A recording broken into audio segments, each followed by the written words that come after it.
अस्सलाम वालेकुम बेटा। आज का जो हमारा लेक्चर है इंग्लिश सीखना, हमारी दो सीरीजें चल रही हैं हमारे यूट्यूब चैनल पे। एक सीरीज जो कल मैंने पढ़ाया था आपको लेक्चर, वो था टेंसेस। टेंसेस क्या होते हैं। फिर दूसरे नंबर पर हमने पढ़ा था बेसिक टेंस। बेसिक टेंस क्या होते हैं। फिर हमने पढ़ा था forms of tenses. Basic tense तो हो गए, फिर हर टेंस की चार शाखें होती हैं। एक तो सीरीज हमारी वो चल रही है, और आज जो दूसरी सीरीज मैं शुरू करने वाला हूँ वो ये है हमारी इंग्लिश सीखने की। बेटा, हर जबान को सीखने के लिए ना कुछ बुनियादी चीज़ों की ज़रूरत होती है। बिल्कुल इसी तरह जैसा हम एक इमारत तैयार करते हैं, एक इमारत को बनाने के लिए कुछ चीज़ों की ज़रूरत होती है। उनके लिए मैमार आता है, उनके लिए ईंटें वगैरह आती हैं, इस तरह दीगर सामान होते हैं एक इमारत को बनाने के लिए। बिल्कुल इसी तरह एक जबान है, उसको भी कुछ जो है ना बुनियादी अज्जा मिलकर एक जबान बनाते हैं। इंग्लिश जबान जो है, इंग्लिश जबान को 8 चीजें मिलकर बनाती हैं।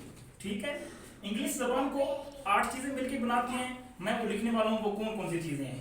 एक पहली चीज है नाउन, दूसरा है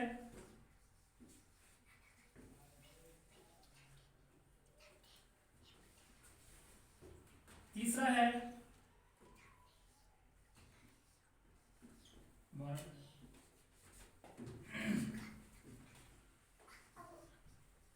एडजेक्टिव,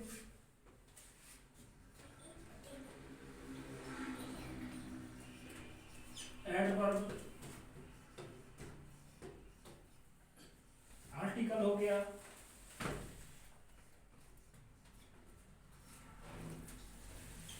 प्रीपोजिशन हो गया,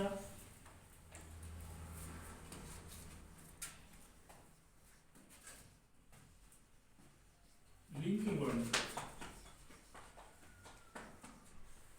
कितने हुए? 1 2 3 4 5 6 7 और 8।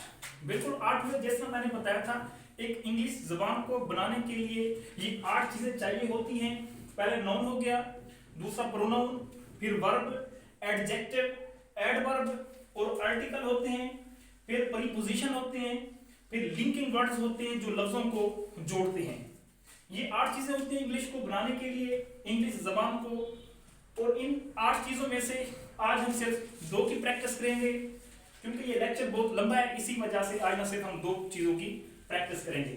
ये चीज में है पहले नाउन। मैं नाउन उठा लेता हूं। ये नाउन दरअसल एक नाम को कहते हैं, क्योंकि हर चीज के नाम होते हैं। जैसा मैंने हाथ में डस्टर उठाया हुआ है, ये मेरे हाथ में व्हाइट बोर्ड वाला कलम है, ये व्हाइट बोर्ड है, और क्लास में जिस तरह दीगर चीजें होती हैं ये नाउन में आती हैं। और नाउन दरअसल नाम होते हैं। नाम, कुछ नाम मखसूस होते हैं, खास होते हैं, और कोई नाम जो है, कुछ नाम जो है वो आम होते हैं। जिस तरह आम नाम है अली, अहमद हो गया, अदनान का नाम ले लेता हूं मैं। इसी तरह कोई नाम जो है वो खास होते हैं। जिस तरह फर्ज के शहरों के नाम हो गए, इनमें से कुछ मैं लाहौर लिख लेता हूँ, कराची हो गया। मैं नाम लिखता हूँ इधर, नाम अली, अहमद हो गया, अहमद हो गया। फिर इनमें से अब मैं कुछ शहरों के नाम लिख लेता हूँ।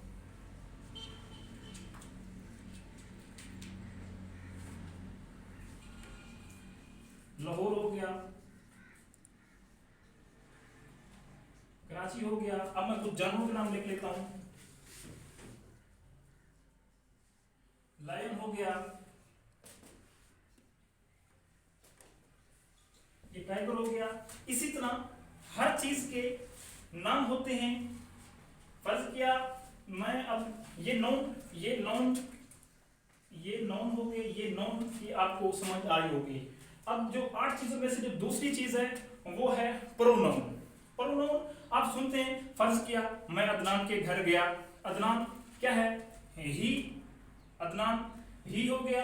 ये आपने बार बार मैं अदनान के घर गया, मैं अदनान के घर खाना खाया, इसमें बार बार अदनान का नाम आ रहा है। आप सोच रहे हैं कि अदनान क्या है, वो अदनान ही है।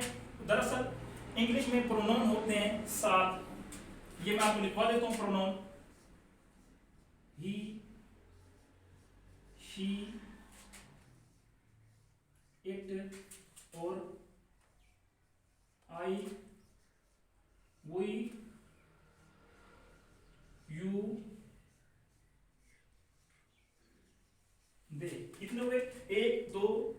4 5 6 7 प्रोनाउन इंग्लिश के जो होते हैं वो 7 होते हैं। इनमें मैंने ये लिखवा दिए। जिस तरह मैंने कहा है कि मैं अली के घर गया, अदनान के घर गया, तो उसमें वो अदनान क्या है, ही उनमें ही जो है ये प्रोनाउन है। ये जिस तरह लड़कियों के लिए शी इस्तेमाल होता है, इट बेजान चीजों के लिए इस्तेमाल होता है, आई जिस तरह मैं हो गया, वी हम हो गए। इस तरह प्रोनाउन जो है ये प्रोनाउन होते हैं। और इस तरह जो है ना ये इंग्लिश की एक सीरीज चल रही है। पहले मैंने आपको 8 चीजें बताई, बेसिक चीजें 8 होती हैं इंग्लिश जबान को समझने के लिए। उनमें noun, pronoun, verb, adjective, adverb, article, preposition, linking words. इन 8 में से मैंने तस्करा किया सिर्फ 2 चीजों का। उनमें से कौन सी थी 2 चीजें, एक नाउन और दूसरा प्रोनाउन। नाउन मैंने आपको बताया, नाउन क्या होते हैं, हर चीज के कुछ नाम होते हैं। जिस तरह अली हो गया, अहमद हो गया, कुछ नाम खास होते हैं और कुछ नाम आम होते हैं। जिस तरह इसके फिर नाउन की आगे किस्में हैं, प्रॉपर नाउन, कॉमन नाउन, वो इंशाल्लाह नेक्स्ट लेक्चर में हम पढ़ेंगे। और दूसरा हमने पढ़ा प्रोनाउन। प्रोनाउन क्या होता है, प्रोनाउन ये इंग्लिश के प्रोनाउन 7 हैं, ये मैंने लिखवाए हैं। और इन प्रोनाउन की हालतें होती हैं, पहली हालत होती है मफूली हालत होती है, क्योंकि लोग वो लेक्चर अब हमारा है नहीं। बेसिक जो है वो प्रोनाउन 7 हैं, इनकी आगे हालतें होती हैं। इंशाल्लाह नेक्स्ट लेक्चर में मैं आपको ये बाकी बचते हैं 6, ये 6 पढ़ाने के बाद फिर मैं आपको प्रोनाउन की जो है ना वो ब्रांचेस पढ़ाऊंगा, या प्रोनाउन की फैली और मफूली हालत कौन सी होती है वो इंशाल्लाह मैं पढ़ाऊंगा। आज का जो हमारा लेक्चर था इंग्लिश ज़बान को सीखने के लिए वो यही था। इंशाल्लाह नेक्स्ट लेक्चर में मैं अपना आगे वाला सबक पढ़ाऊंगा। जिन बच्चों ने अभी तक हमारे YouTube चैनल को सब्सक्राइब नहीं किया, उनसे ये दरखास्त की जाती है कि हमें सपोर्ट करें। और इंशाल्लाह इस तरह ताकि हम इस तरह की दिलचस्प वीडियो, प्यारी वीडियो आपको बना के दिखाते रहें। इंशाल्लाह दुआ में याद रखिएगा। अल्लाह हाफिज़।